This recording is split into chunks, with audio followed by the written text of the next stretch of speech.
It's amazing to think how our world has changed in such a short period of time. We've witnessed major loss of life. Many of us have lost our incomes. We're being advised to isolate ourselves away from family and friends. Socially distance, no handshakes, no hugging, no touching. The list goes on.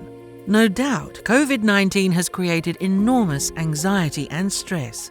And we've lost our normal stress relievers such as playing or watching sport, going to the movies, social interaction, shopping for clothes and so on.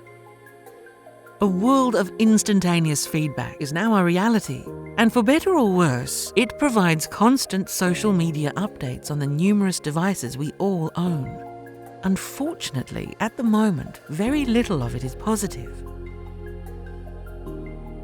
Subsequently, the World Health Organization has stressed the need for us to protect ourselves and our loved ones, not just physically, but also mentally and psychologically during this time.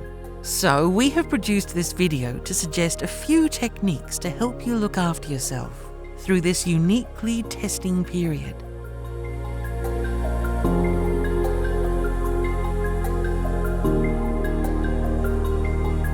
First and foremost, it's imperative to try to focus all your attention on those things you can control.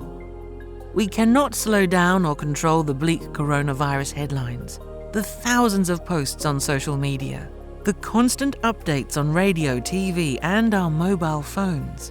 After all, staying informed is one way many of us try to maintain a semblance of control. But if the constant feedback is causing you anxiety or stress, you can control how much of it, or from which sources you expose yourself to.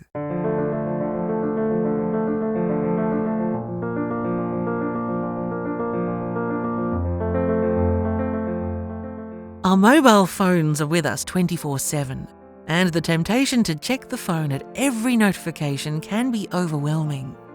A great start might be to adjust your settings. Turn off notifications for the apps that are causing you distress, and mute those panicked individuals who might be sharing misinformation on social media.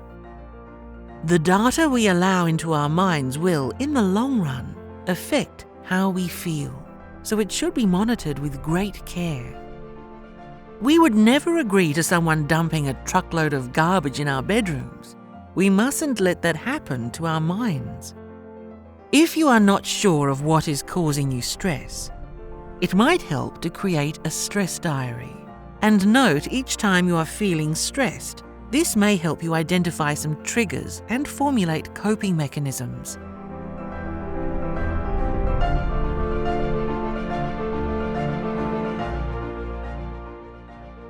Stay positive. This current situation is unpleasant, but it will pass. Manage your self-talk. What you say to yourself is really important. Remember, we do have control of how we can respond and react to stressful situations such as these.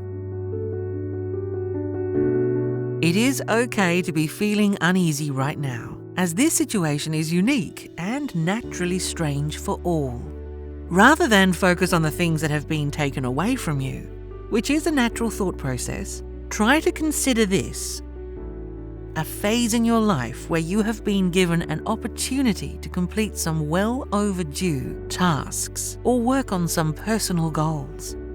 Avoid unhelpful coping strategies, such as the excessive consumption of alcohol, comfort foods, tobacco, or other drugs.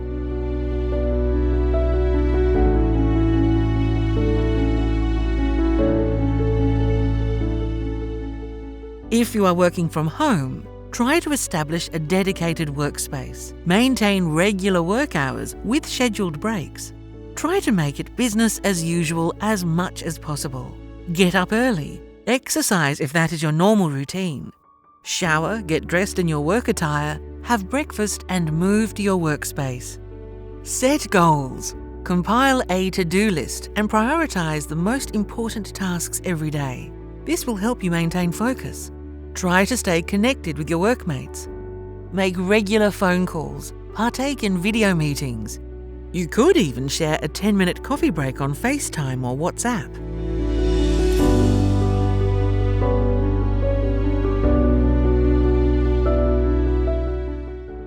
if you have children at home, this is a fantastic opportunity to connect even closer with them than ever before. Take time to give them all the extra attention and reassurance they need. Again, focus on what you can control. As much as possible, minimize their exposure to social media and news bulletins.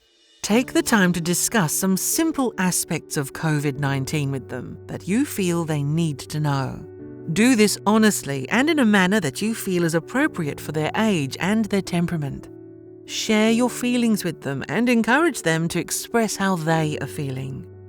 Remember, a large portion of a child's learning is by observation. During this time, they will be picking up cues from you on how they might react to problems and challenges in the future.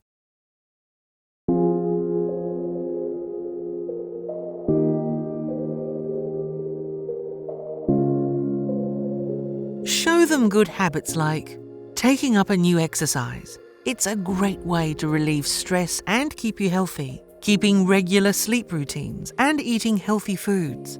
Maintain regular connection with family and friends digitally.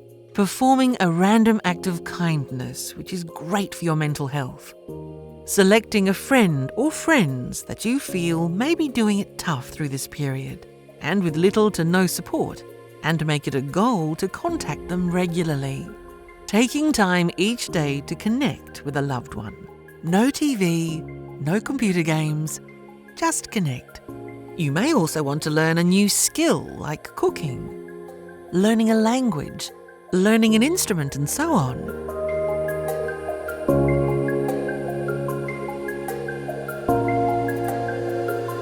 You might find it helpful to practice mindfulness. Monitor closely your own needs and feelings. Keep things in perspective.